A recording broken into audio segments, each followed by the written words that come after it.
So I'm really quite nervous standing here in a room full of eminent businesswomen, like women that I aspire to become. And it's sort of like, who am I to be telling you about anything? Because I'm not an expert and I'm not a climate scientist. My name is Emily Pieters, I'm 20 years old and I'm a member of Extinction Rebellion.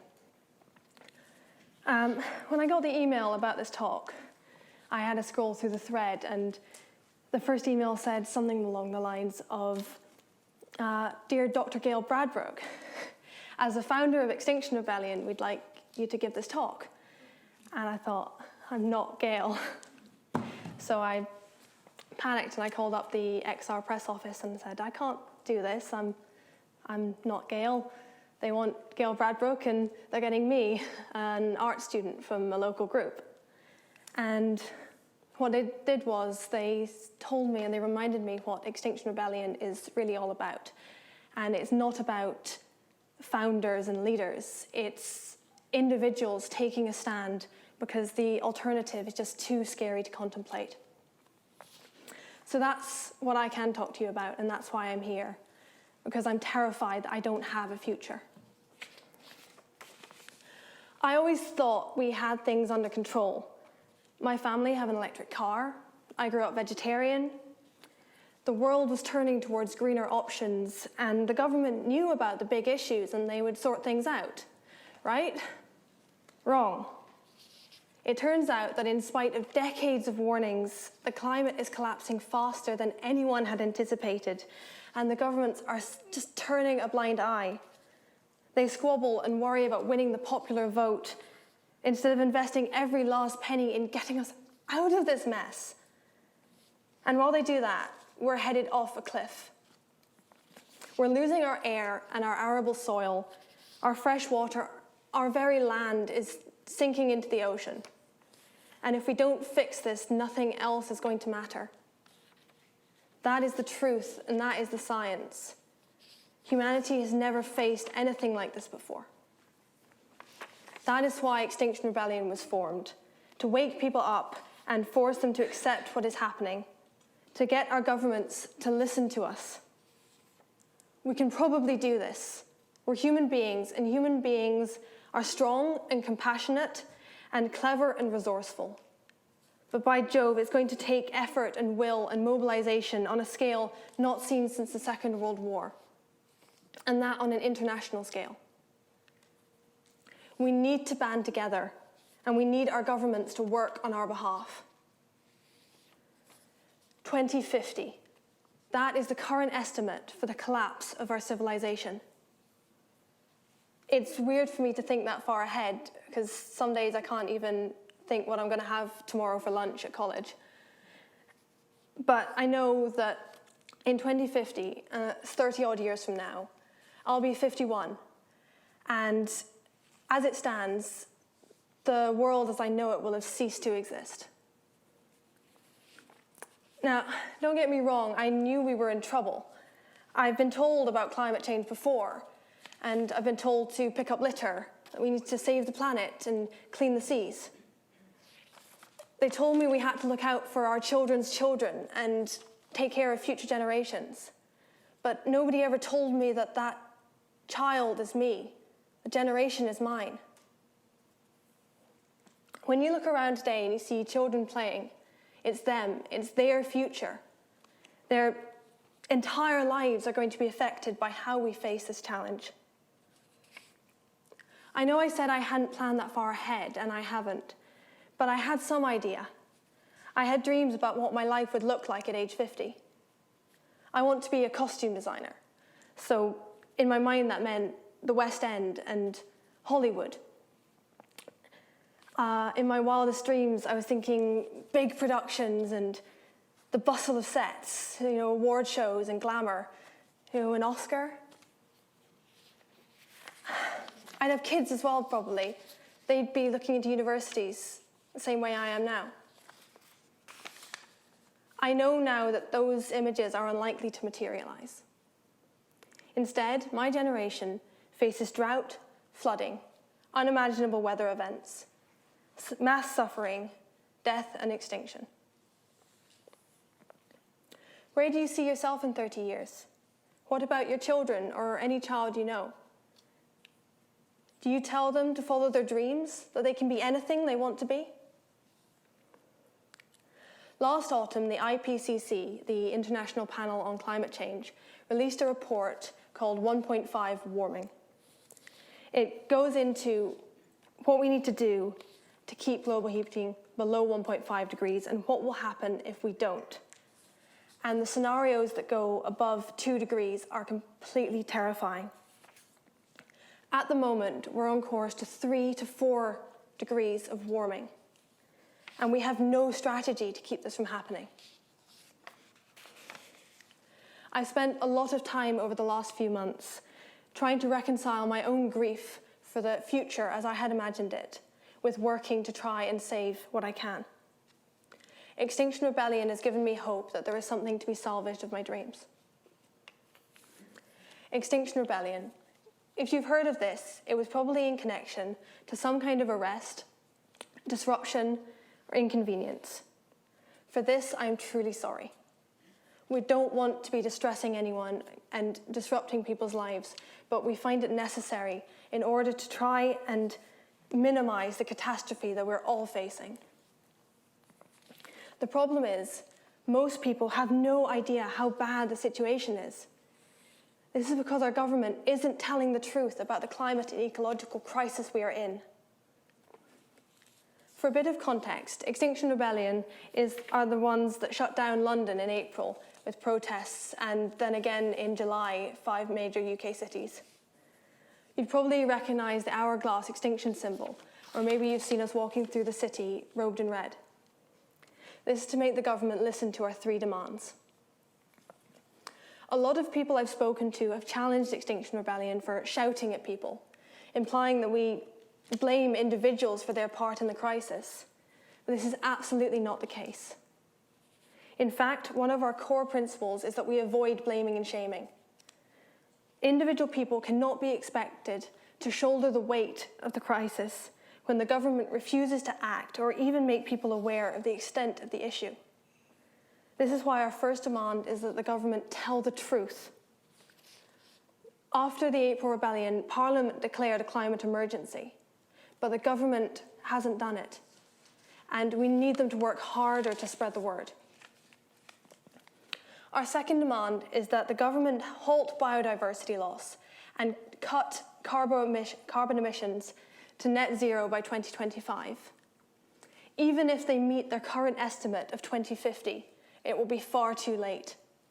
There will be very little left to salvage, and we will already be facing some of the worst effects of the climate crisis. We must act as quickly as possible to bring emissions down. That figure wasn't plucked out of thin air, and it wasn't based on a conservative estimate of what we can comfortably achieve. It's based on what is necessary for our very survival.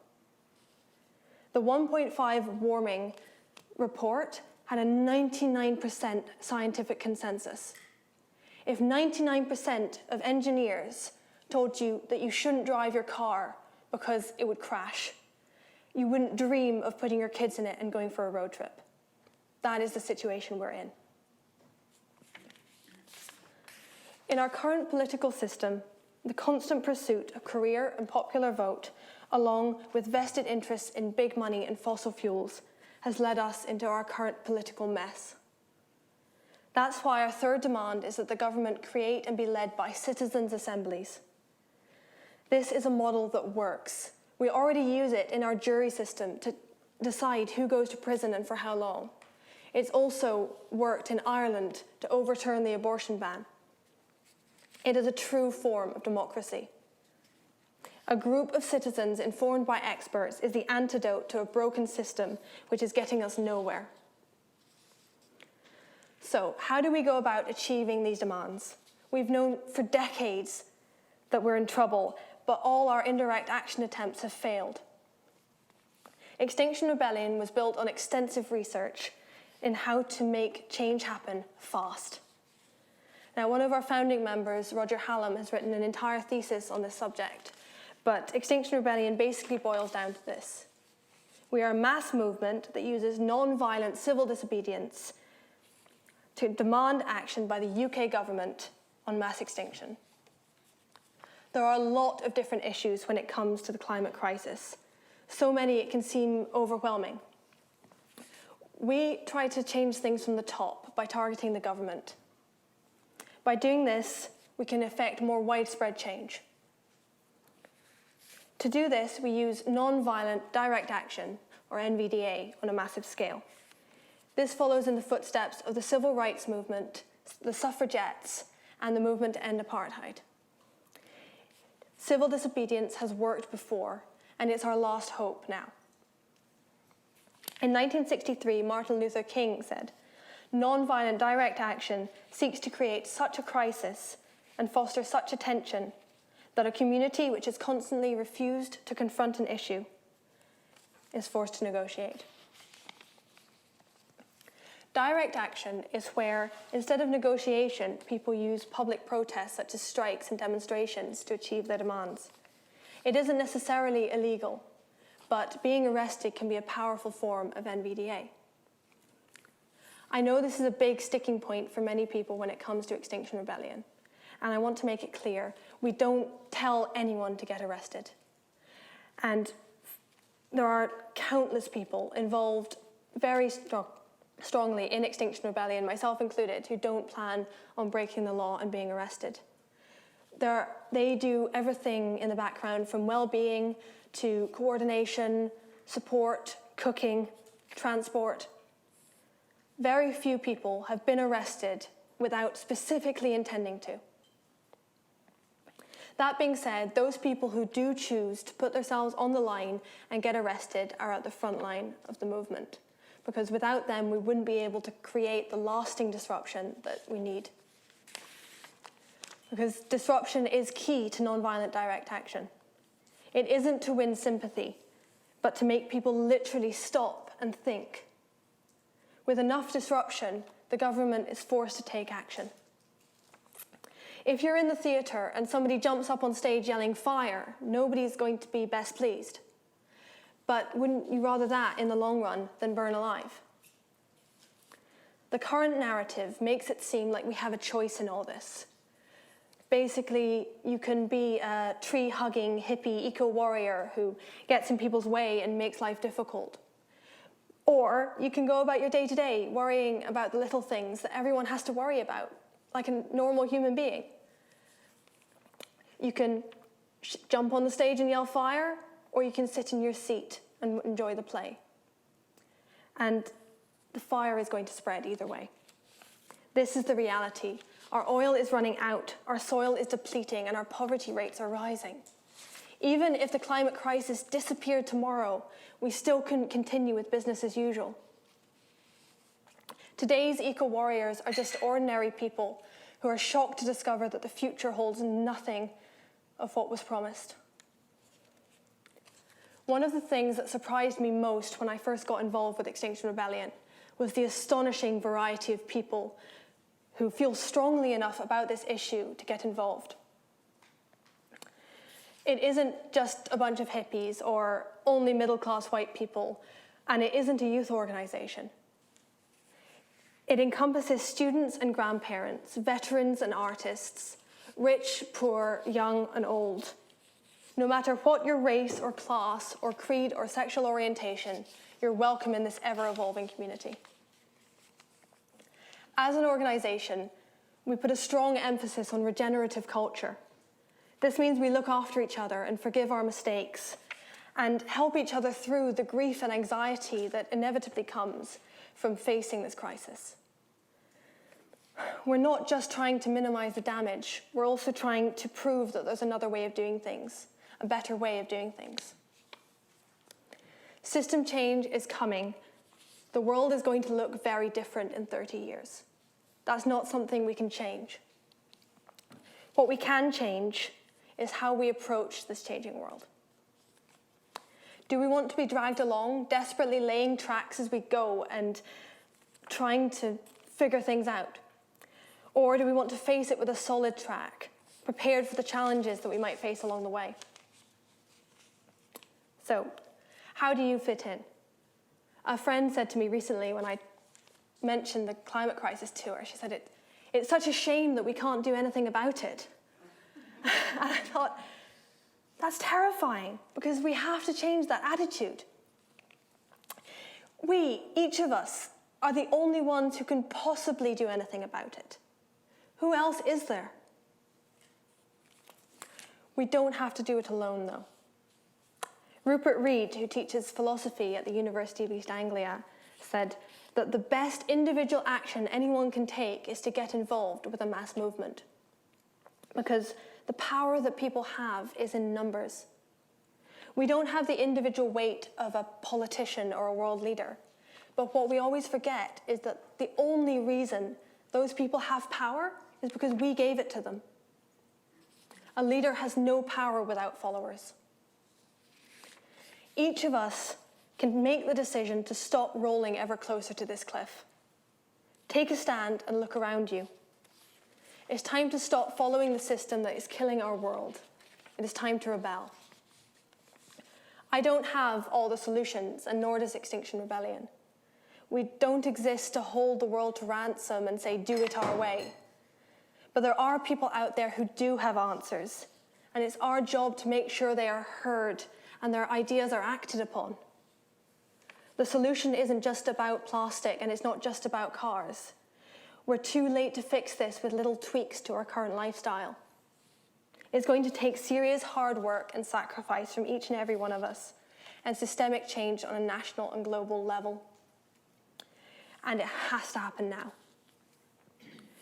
Winning doesn't look like a photo op. It doesn't mean a medal, and it isn't going to make headlines. Winning is purely and simply the continued existence of the human race and our ecosystem over the next 100 and more years. So as you go away today, ask yourself this: if not me, who? If not now, when? Thank you.